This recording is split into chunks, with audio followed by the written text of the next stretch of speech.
Ahora que estamos hablando de territorios mágicos, de seguir promocionando la ciudad de Huesca como un referente cultural, sin duda alguna, uno de los espacios que tenemos que visitar es el Museo Diocesano de Huesca, que hoy cumple 75 años.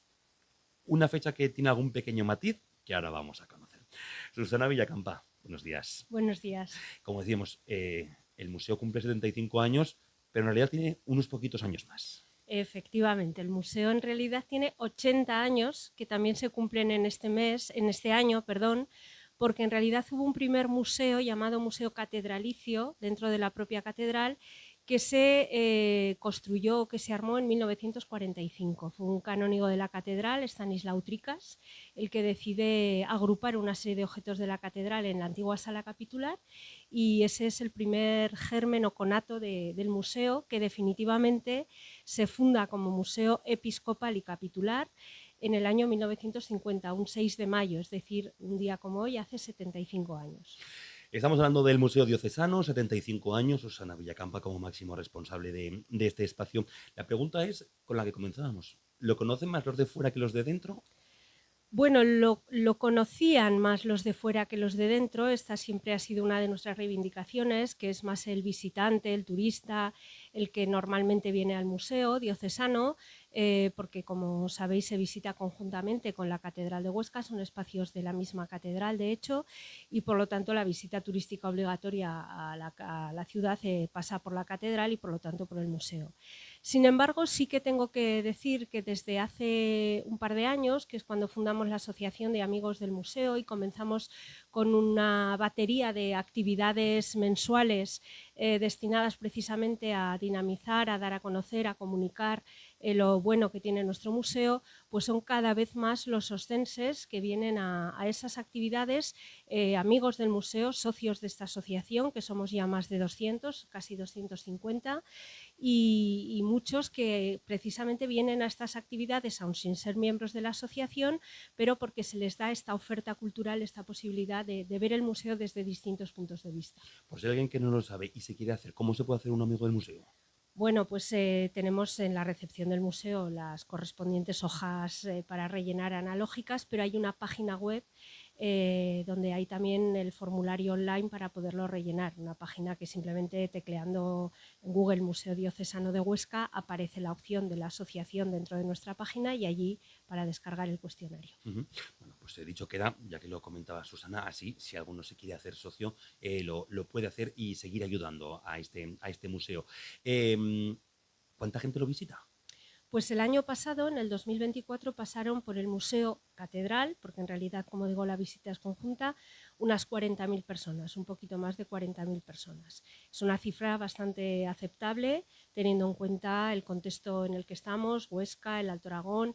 Sé que salieron noticias de que además era la ciudad menos turística, menos visitada. Es verdad que el volumen de visitantes no iguala pues, a Jaca o a Zaragoza o a otros lugares, pero nuestra cifra es muy aceptable. De hecho, somos el museo diocesano con más visitantes, yo creo que del Alto Aragón. Ya sabéis que hay otros museos muy buenos, además con una excelente colección y museografía, pero que quizá como visita exclusiva al museo pues es mucho más difícil de acercar a la gente a un espacio de estas características, mientras que en el nuestro tenemos la ventaja que al unirlo a la catedral pues conseguimos incrementar esa cifra. ¿Cuál es la joya que tenemos? Dentro del museo, desde luego, bueno, a mí me cuesta mucho decidirlo, y a lo mejor sorprendería si digo lo que a mí más me llama la atención, pero el retablo de Monte Aragón es desde luego una obra pues, de primera fila, el retablo antiguo del Castillo de Monte Aragón, de alabastro, del Renacimiento, principios del siglo XVI, una obra que además de la calidad artística tiene la memoria y el valor de ser una de las únicas o prácticamente la única pieza que conservamos de un conjunto tan importante históricamente como fue el Castillo Abadía de Monte Aragón, uno de los lugares más potentes de la corona aragonesa, del cual no conservamos prácticamente ajuar ni patrimonio, salvo este retablito que, bueno, pues gracias a la sabia y hábil maniobra de un obispo de Huesca en el siglo XIX se bajó a Huesca y está conservado en lo que era la parroquieta. el retablo de Salas, el retablo de plata sobredorada y policromada de Salas del siglo XIV. Hay muy pocas piezas del siglo XIV de plata que se conserven en nuestro país. De hecho, prácticamente el único retablo similar a este está en la Catedral de Gerona. Son obras realmente singulares y de una calidad artística realmente destacada. Arquetas con esmalte de Limós, el alfarje del Salón Tanto Monta, restaurado en el año 2016-17, que no es una pieza mueble, pero que tiene pues, un extraordinario valor, porque de nuevo nos pone en referencia a un conjunto de techumbres que hubo en Huesca muy destacadas, de estilo mudéjar. La colección de pintura gótica es una colección del siglo XV de tablas, que es una buena muestra de lo que en ese momento, en ese ambiente, en la época de los Reyes Católicos, en ese momento en el que la corona de Aragón tuvo un gran protagonismo y un florecimiento, pues lo que se estaba haciendo entonces en las iglesias de nuestros pueblos, en las iglesias de nuestra ciudad. Bueno, podría alargarme, como imagináis, hasta el infinito, pero quizá eso sería lo más destacado. ¿Y lo que más le gusta a Susana? Ya que le has dejado, Pues ya no he dicho, sé. una cosa es lo que esto y otra es la que a mí más me traería. Hace muy pocos días hemos reubicado algunas piezas en la parroquieta, en la sala de Renacimiento y Barroco, y hemos dedicado un pequeño espacio a lo que son piezas de carácter devocional, de carácter de devoción doméstica, de devoción más íntima, más privada, y allí tenemos algunas piezas que muchas de ellas son de donación de particulares, de colecciones particulares, y hay algunas capillitas, algunas urnas con esas piezas tan delicadas que tienen que ver también mucho con el mundo conventual femenino especialmente, y que me parecen especialmente delicadas y bellas. Una urna con una María Magdalena penitentes, que es una pieza muy singular y que la gente le llama mucho la atención, alguna capillita también con alguna pequeña virgen devocional. Bueno, pues son piezas quizá más delicadas, a lo mejor sin la calidad artística que tienen las que he nombrado hasta ahora, pero que son también pues, muy singulares y muy emotivas, son como piezas muy emocionales. Claro, aquí hay que jugar con una doble vertiente cuando estamos hablando de este tipo de cosas, ¿no? Una cosa es la calidad artística, ¿vale? Que eso es lo que le das un poco valor desde fuera, pero luego hay que jugar con la parte emocional. Me refiero, el busto de San Lorenzo. Yo no sé qué tipo de calidad artística tendrá, pero por ejemplo, para un oscense es la figura icónica y posiblemente una de las más veneradas. Claro, esto a la hora de ponerlo en un museo hay que jugar con la parte A o con la parte B. Efectivamente es complejo y quizás has puesto un ejemplo que sea el más paradigmático. Primero, porque el busto de San Lorenzo es una obra artística de primera fila, o sea, es una de esas obras que si no tuviera la devoción que tiene y el contenido tan potente emocional que tiene, seguramente estaría en un museo, porque es una obra de un orfebre de primera categoría y además se ha puesto en relación en los últimos trabajos e investigaciones con diseños del propio Damián Forment, del gran escultor del retablo mayor de la catedral. Por lo tanto, tiene calidad y categoría suficiente para estar en un museo, pero es verdad que su peso devocional, su peso como icono de la ciudad, pues hace que quizá verlo en un museo resultara algo extraño, o resultaba, por lo menos para los oscenses, resultaría algo extraño ver el busto de San Lorenzo dentro de una vitrina. Tenemos, por ejemplo, dentro del museo el busto relicario también de San Pedro de Ayerbe, que es una pieza que en Ayerbe le tienen muchísima devoción y es una pieza extraordinaria también como busto relicario de plata, que en Aragón hay muchos y además se trabajaron muy bien en el siglo XVI, XVII. Pero claro, aquí en Huesca es menos conocido, entonces no nos da ese impacto emocional al verlo, pero sí que todos los años se saca de la vitrina y se lleva en septiembre a Yerbes, un busto viajero, como otras piezas que tenemos en el museo, porque su sentido en realidad está allí para lo que fueron hechas. Son piezas que siguen vivas y que siguen teniendo su sentido y su función fuera del museo también. Son piezas vivas. ¿El museo es vivo? ¿Está vivo? El museo está muy vivo. El museo yo creo que es uno de los momentos que está más vivo que nunca, precisamente gracias a esa asociación de amigos y esa gran cantidad de colaboradores, de voluntarios que tenemos que nos animan, que nos empujan, que nos apoyan y que nos permiten pues, seguir programando actividades, desarrollando actos para transmitir ese legado que tenemos, esa encomienda de un rico patrimonio que debemos conservar, pero que también con él debemos educar, porque educar es una de las funciones primordiales de un museo. Para eso servimos, además de para conservar y para proteger, también para difundir y para que sirvamos de herramienta para mejorar y hacer crecer la sociedad. ¿Y hacia dónde va a crecer el Museo de Huesca? El Museo Diocesano, perdón. Bueno, pues yo creo que la previsión es que crezca hacia el entorno de la catedral, es decir, hacia todas esas zonas en ruinas, hacia todas esas estancias, algunas todavía en pie, que es necesario recuperar, readaptar, rehabilitar esas ruinas e integrarlas dentro del discurso museográfico, porque son una parte fundamental de la historia de la ciudad.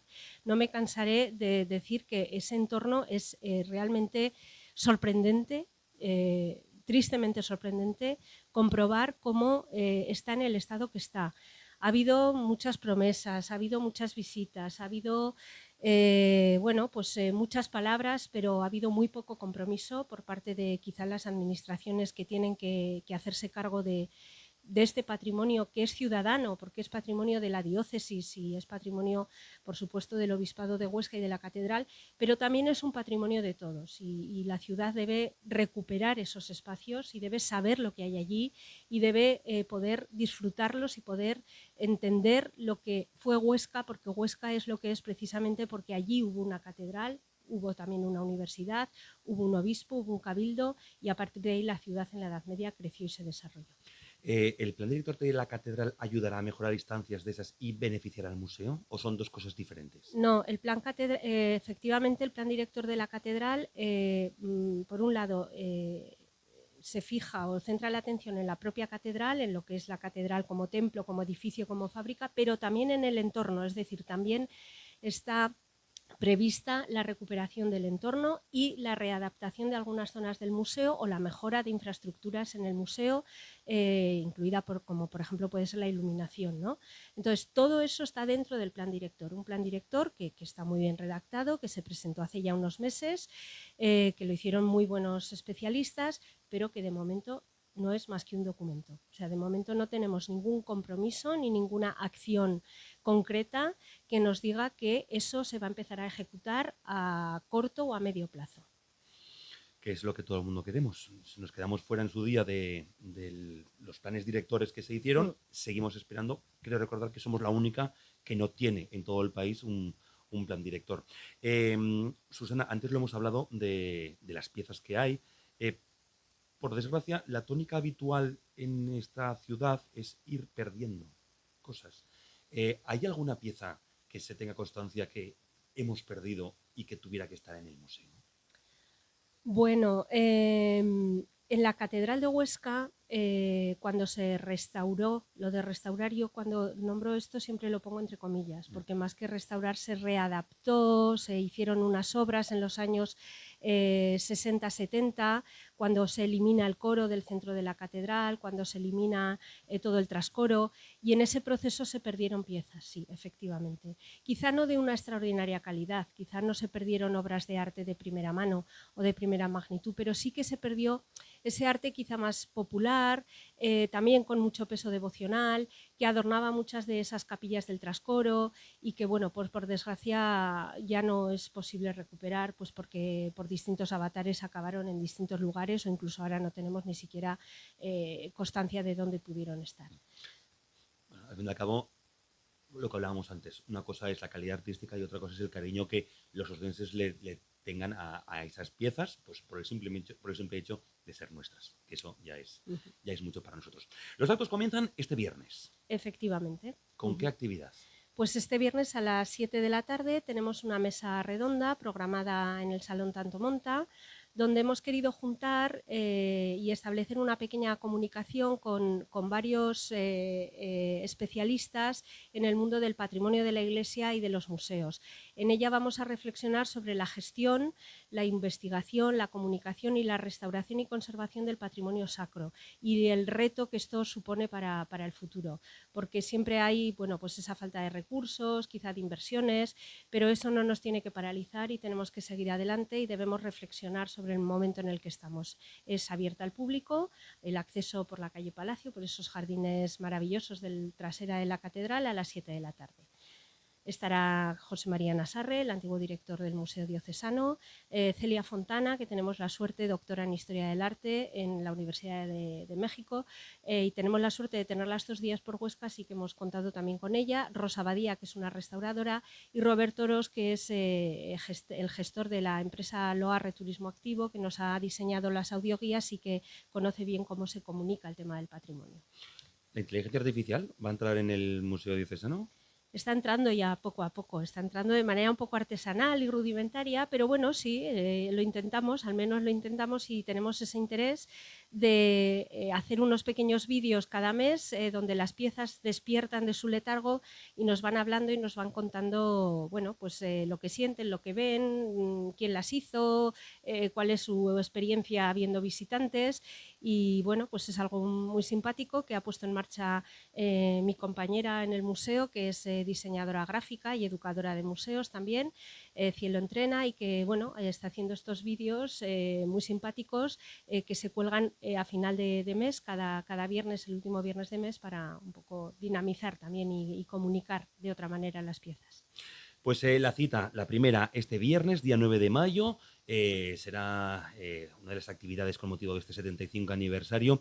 ¿La siguiente actividad para cuándo la tenemos? La siguiente, bueno, contamos con la colaboración precisamente de Radio Huesca el día 10 para hacer ese Congreso de Territorios Mágicos en el Salón Tanto Monta, del que me imagino que hablaréis. Y luego el 16 y 23 de mayo, 2 viernes, va a haber una actividad como más estrella, más potente, que es esas escenas de microteatro que vamos a hacer a lo largo de las distintas salas del museo, con un grupo de aficionados y colaboradores del museo, que nos van a contar también, pues como esos vídeos de inteligencia artificial, cómo los personajes despiertan de su letargo, o los artistas que los hicieron o los que encargaron esas piezas, y bueno, nos van a contar también en el contexto de sus distintas épocas y siglos, bueno, pues cómo se realizaron esas piezas. Un museo de historia que tiene también historias vividas detrás de cada una de esas piezas. Nosotros en nuestras agendas se lo iremos contando, toda la programación, para que ustedes acudan y disfruten. El museo está allí todo el año, pueden acudir. Al fin y al cabo, es el Museo Diocesano de Huesca, no deja de ser su historia, la historia de todos los ostenses. Susana Villacampa, máxima responsable de este espacio. Gracias, buenos días. Buenos días. Y felicidades. Gracias.